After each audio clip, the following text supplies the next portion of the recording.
Pemirsa, pada perdagangan hari ini, saham PT Bayan Resources dengan kode emiten BAN bertengger di zona hijau dengan mengalami penguatan 10,54%. Hal ini menjadikan BAN berada di posisi kapitalisasi terbesar kedua di pasar, yakni sebanyak 792 triliun rupiah.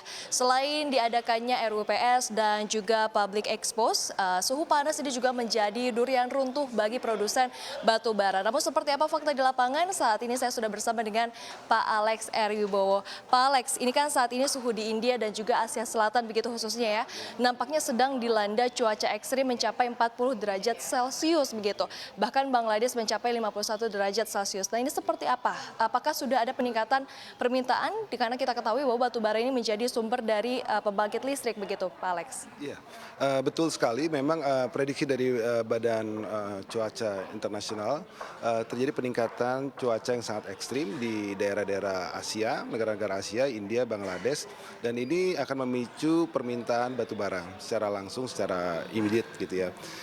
Di satu sisi dari sisi permintaan, lalu kemudian dari sisi supply.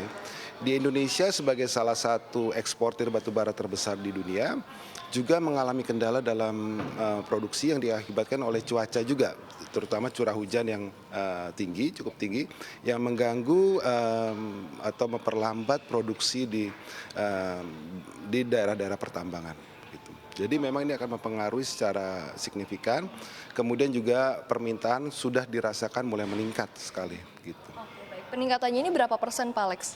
Secara persen mungkin nggak ada pastinya ya, tapi kalau bisa dibilang bahwa supply untuk bulan Juni itu sudah hampir sulit gitu untuk dipenuhi gitu ya, karena permintaan yang mendadak meningkat gitu.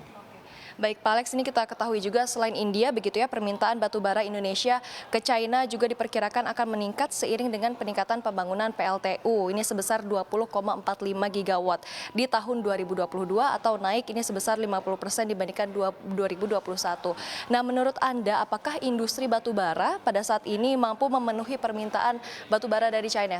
Ya, melihat angka itu lumayan angka yang sangat besar untuk mendongkrak permintaan batu bara dari Indonesia.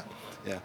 Nah, mengenai apakah mampu memenuhi angka permintaan atau adanya peningkatan demand itu memang untuk meningkatkan produksi secara nasional juga diperlukan waktu persiapan, mungkin sekitar 1 tahun 2 tahun. Jadi tidak bisa ramp up production itu langsung dalam waktu yang cepat. Nah, ini jadi mengakibatkan juga kebutuhan batu bara, supply and demand itu terjadi shortage gap yang lumayan besar gitu.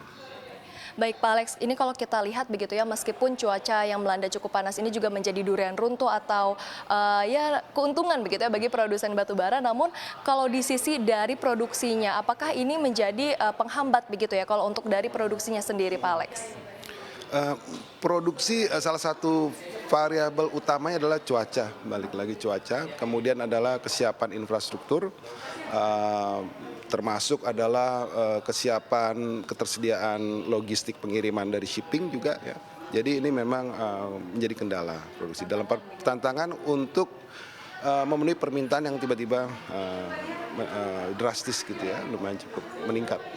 Pak Alex, ini pertanyaan yang sering kali ditanyakan begitu ya, Presiden Jokowi ini kan nampaknya sedang menuju industri yang lebih energi bersih begitu ya.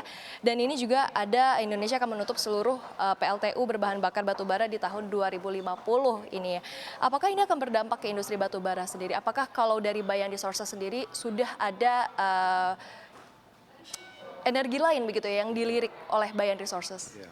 Jadi memang trennya adalah PLTU di negara banyak itu akan ditutup karena untuk mencapai net zero emission itu. Namun kita harus lihat juga bahwa komoditi batu bara dapat dimanfaatkan, dapat dikonversi menjadi petrochemical ya. Jadi bisa jadi trennya adalah selagi transisi sampai penutupan PLTU itu, batu bara perlahan akan sangat prospektif untuk dikonvert ke industri petrochemical seperti metanol, etanol gitu. Jadi sebetulnya tidak akan menghilang begitu cepat begitu ya Pak Alex ya? Saya pikir begitu prediksinya. Ya. Oke, baik. Terakhir Pak Alex, kalau tahun lalu begitu ya, akhir tahun 2022 kan nampaknya kinerja dari sektor batubara ini sangat ciamik begitu karena ada durian runtuh bahkan sampai menembus 400 US dollar per metric tonnya. Nah, kalau dari sisi pengusaha sendiri untuk tahun ini apakah kita akan menembus 400 US dollar per metric tonnya lagi atau kira-kira di berapa sih perkiraannya Pak Alex? Ya, perkiraan saya seperti beberapa bulan lalu tuh tetap mungkin range-nya di antara 200 sampai 250 dolar Newcastle ya per metric ton ya.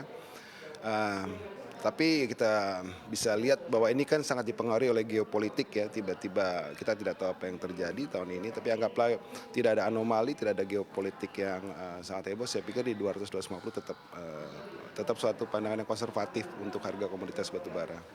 Oke, baik. Terima kasih banyak Pak Alex atas waktunya bersama dengan CNBC Indonesia. Sukses dan sehat selalu untuk Pak Alex.